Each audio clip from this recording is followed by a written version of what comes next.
Oi, gente! Sejam bem-vindos a mais um vídeo aqui no meu canal. E hoje o assunto é para as recém-casadas. As pessoas que casaram aí de 3 anos pra cá. Vamos conversar um pouquinho sobre essa mudança de vida, alguns conselhos que funcionaram pra mim e que eu também acho que vão funcionar pra você. Quando a gente casa, a gente coloca muita expectativa nessa nova realidade, né? Muitos casais casam e vão morar junto depois. Tem casais que começam a morar junto antes de casar. Não importa. Eu acredito que essa nova formação de família, essa nova rotina, essa nova vida que você vai ter, ela é muito importante porque ninguém pensa em se casar para separar, né? A gente realmente acha que é para sempre e a gente tá ali todos os dias buscando isso, colocando energia nisso. Então, o casamento realmente é uma construção. Hoje em dia é uma frase que todo mundo diz muito, mas é a mais pura verdade. É aquela coisa de você regar a plantinha todos os dias, não deixar a peteca cair. Tem dia que um vai poder dar mais de si, o outro não, e vice-versa. Mas o importante é os dois estarem alinhados para esse futuro. Eu vou contar um pouco de como foi a minha experiência, tá? Eu fui morar junto em janeiro de 2021 e me casei em abril de 2023. Então vou fazer aí 3 anos de casada agora em abril. A gente já morava junto antes, porque a gente tava juntando dinheiro para casar e tudo mais e se organizando até isso se tornar realidade. Mas muita coisa muda, né? E eu acho que o mais importante é vocês terem a noção de que vieram de criações diferentes. Tem gente que fala assim, o primeiro ano do casamento é uma lua de mel. E eu já ouvi pessoas falando assim, meu Deus, meu primeiro ano foi péssimo. Eu fiquei pensando, caraca, não é essa vida que eu quero. Porque muitas vezes vocês vieram de criações completamente diferentes. Vocês às vezes não namoraram tantos anos, tanto tempo, e aí não sabiam como ia ser a rotina juntos. Pra gente, esse primeiro ano não foi tão difícil, foi um ano, na verdade, muito tranquilo, acho que a gente tava muito feliz com tudo que estava acontecendo, mas porque a gente já tinha um relacionamento muito longo antes, né? Eu casei com 10 anos de namoro e fui morar junto, eu tinha 7 anos, mais ou menos, de namoro. Então, 8 anos, desculpa, de namoro. Então a gente já conhecia muito um ao outro, a gente morou muito tempo em cidades diferentes. Então sexta-feira um ia pra casa do outro, né? E ficava até segunda, até domingo. Então a gente ficava ali 3, 4 dias meio que vivendo em casal, né?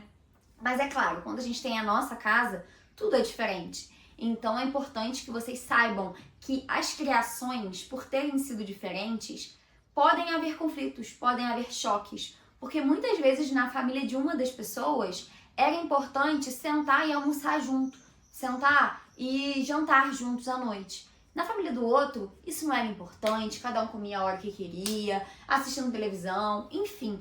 São coisas culturais mesmo e que podem trazer estranheza, debates. Eu acho que como essas criações elas são diferentes, muita coisa vocês vão ter que abrir mão e muita coisa vocês vão ter que se adaptar mesmo. Então, por exemplo, olha, você às vezes vê que o outro faz uma coisa que você não gosta, mas você consegue relevar. Ou então, não, isso aqui eu não consigo, eu preciso que a gente se encaixe e encontre um denominador comum. O casamento, ele é muito isso, né? Da gente encontrar uma coisa que funciona pros dois e, é claro, um abrindo mão um pouquinho, o outro um pouquinho, mas os dois estando felizes e confortáveis na situação que estão. Puxando esse gancho aí de que as criações foram diferentes, o segundo ponto é que o combinado não sai caro. E essa frase, pra mim, ela diz muito pra muita coisa, mas principalmente para as tarefas de casa, pro que pode e o que não pode no relacionamento de vocês. Cada relacionamento é um, e é muito importante desde o início vocês já colocarem ali algumas coisas que são aceitáveis, outras coisas que não são aceitáveis. Olha, pra mim, por exemplo, eu não quero abrir mão de ter um momento com as minhas amigas, de ir na academia. Você não quer abrir mão de ver futebol com seus amigos. Tudo bem, a gente gosta de fazer isso. O combinado, então, vai ser que o dinheiro, você paga isso, eu pago aquilo, ou os dois pagam a mesma coisa, divide, como é que vai ser? Então, esse início, né, ali do casamento, é muito importante que vocês encontrem esses combinados, para que no futuro isso não dê problema, sabe? Então, a gente aqui em casa tem muitos combinados que foram verbalizados, é importante a gente deixar isso verbalizado, e outros que a gente foi entendendo, né, assim, não, eu acho que ele não gosta disso, então eu não vou fazer, eu não gosto disso, eu espero que ele não faça, mas conversar abertamente sobre isso é sempre bom, né? Então o combinado é, como a gente vai fazer com a comida? Eu vou cozinhar tudo sozinha, você vai me ajudar, como é que a gente vai fazer com as finanças? Tudo que é combinado não sai caro. O terceiro ponto é que conversas difíceis precisam existir. A gente tem hora que precisa mesmo falar de coisas difíceis, de coisas que incomodam. Então, eu acho que é muito importante vocês já casarem, vocês já ali naquele início terem a noção de que querem ter filhos? Não, não queremos ter filhos, ou sim, queremos ter filhos. Como vai acontecer isso? A gente quer um, a gente quer dois. Isso é uma conversa difícil, porque muitas vezes o outro lado ele não quer ter filhos, ou os dois não querem, um quer. Enfim, aquela confusão toda. E eu já, por experiência própria, tive amigas muito próximas que tiveram que terminar um relacionamento porque um queria, o outro não, e eles não conseguiram chegar num consenso. Mas era um namoro, né? Eles não estavam assim casados no papel. Então é muito importante que isso seja resolvido o quanto antes, essa conversa difícil precisa existir. Porque às vezes a gente pensa assim, a pessoa não quer filho, deixa pra lá então, daqui a pouco ela vai querer, daqui a pouco ela muda de ideia. E às vezes a pessoa não vai mudar de ideia. Então esse é o pulo do gato, assim, é você entender que essas conversas elas têm que acontecer, são conversas chatas, são conversas ruins. Falar de passado, por exemplo, é um problema pra você, vocês sabem o passado um do outro, então não, deixa isso quieto. Por exemplo, uma outra conversa difícil, se a gente for querer ter filhos, né? Como a gente vai fazer em relação à criação? Porque isso aqui, por exemplo, como viemos de criações diferentes, precisamos entender aqui o lado que a gente vai lidar com isso aqui, né? Outra, em relação ao lado profissional, muitas vezes da mulher, né? Será que vai abandonar o emprego? Vai continuar? Como é que vai ser? Vai botar na creche? Não vai? Parecem conversas que a gente precisa ter só quando o filho já nasceu, mas muitas vezes não. Porque tem homem que quer que a mulher fique cuidando da criança, que fala, não, deixa tudo comigo, e a mulher não quer, a mulher quer ter o momento dela, o trabalho dela. Então, enfim, é bom a gente ter essas conversas para entender onde a gente está pisando e o que espera do futuro. O quarto ponto é que você, mulher que está me assistindo, provavelmente não vai dar conta de tudo, e tá tudo bem. A gente tá acostumada a ter que lidar, né, com tanta coisa, cuidar da carreira, dos estudos, da gente mesma. E agora, né, como casada, você tem uma casa para você cuidar e um marido também para cuidar. A gente parece ultrapassada essa frase, né, cuidar do meu marido, mas não, gente, o casamento realmente é um cuidado, né? É você muitas vezes acordar para fazer o café do outro porque ele tem hora para sair. É muitas vezes você saber que ele não vai conseguir fazer isso em casa, então é você que vai fazer. Enfim, são cuidados mesmo. E o casamento, ele é lindo por isso, porque você muitas vezes está abrindo mão de coisas suas, de um tempo seu, né, pra dar pro outro, pra você se doar mesmo. Então, muitas vezes a gente não dá conta de tudo, a gente tenta equilibrar todos os pratinhos e não dá conta, e tá tudo bem.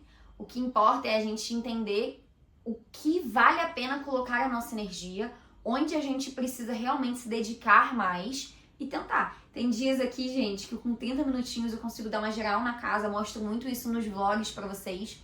Minha casa fica... Cara, são 30 minutinhos, eu falo, caramba, eu queria ter 3 horas pra cuidar da melhor forma. Mas infelizmente, muitas vezes eu não posso dar esse meu melhor nisso, porque eu tenho que dar o meu melhor em outro lado da vida, né? E a gente vai tentando fazer isso. Tem dias que a gente fala, caraca, não é possível, eu não consegui ir à academia, cuidar de mim, mas amanhã eu vou conseguir. E é uma luta constante mesmo da gente tentar equilibrar tudo.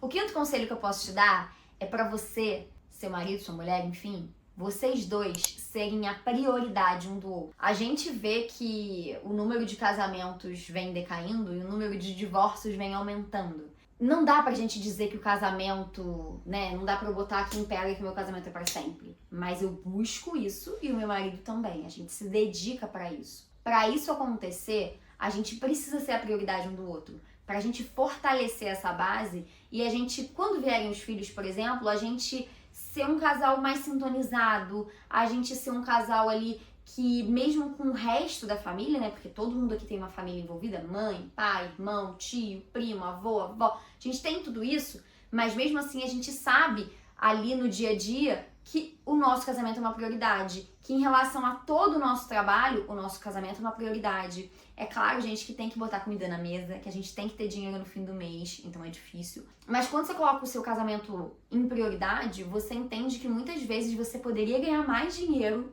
em alguma outra oportunidade e você escolhe ganhar menos para ter, por exemplo, um tempo de qualidade com o seu marido. Você não, né, não... Eu como jornalista, por exemplo, se eu estivesse trabalhando em TV como repórter, são muitos plantões, são muitos Ano Novo, Natal e etc. que eu perderia e que eu escolhi, por exemplo, ir para outras áreas de atuação para priorizar o meu relacionamento, o meu casamento, porque eu sabia que no futuro isso faria diferença para mim, ainda mais quando eu tiver filhos. Então, sejam a prioridade um do outro. Sejam, assim, aquela pessoa que aconteceu uma coisa boa, para quem eu vou ligar? Pro meu marido. Aconteceu uma coisa ruim, para quem eu vou ligar? Pro meu marido. Não tenham segredos entre vocês. Vocês têm uma relação, assim, cada vez mais duradoura, forte e de confiança mesmo. O casamento, ele é uma construção de confiança e é lindo ver, assim, a evolução que um casamento tem. Tanto de maturidade, né, quanto de tudo, assim. Eu lembro que quando eu fui morar junto com o Lucas, né, tantos anos atrás, aí em janeiro de 2021, a gente não tinha experiência ainda morando realmente debaixo de um teto. E hoje eu vejo que, cara, a nossa dinâmica melhorou muito como casal, a gente conseguiu ver ali tudo que o outro tinha dificuldade, então, olha, eu sou melhor nisso, eu faço isso. Não, você é bom nisso, eu cozinho, você lava a louça. Eu lavo a roupa, você guarda. Enfim, tô dando um exemplo de coisas de casa, né? Mas isso é pra tudo. Nas finanças a gente consegue se envolver e sentar e planejar juntos, porque nós dois estamos com os mesmos objetivos de vida. Então, sejam um casal forte, que coloque um ao outro como prioridade, porque eu tenho certeza que isso vai facilitar muito mais a vida de vocês. Vocês vão evoluir e ver essa evolução que é lindo de se ver. Um beijo, espero que vocês tenham gostado desse vídeo. Não se esquece de se inscrever no canal, curtir esse vídeo para me ajudar. E aqui eu sempre trago muitos, assim, vídeos sobre relacionamento, porque é uma coisa que eu amo falar. No meu Instagram também, se você ainda não me segue, EllenBessaF. No TikTok, ellen.bessa. Até mais. Beijo!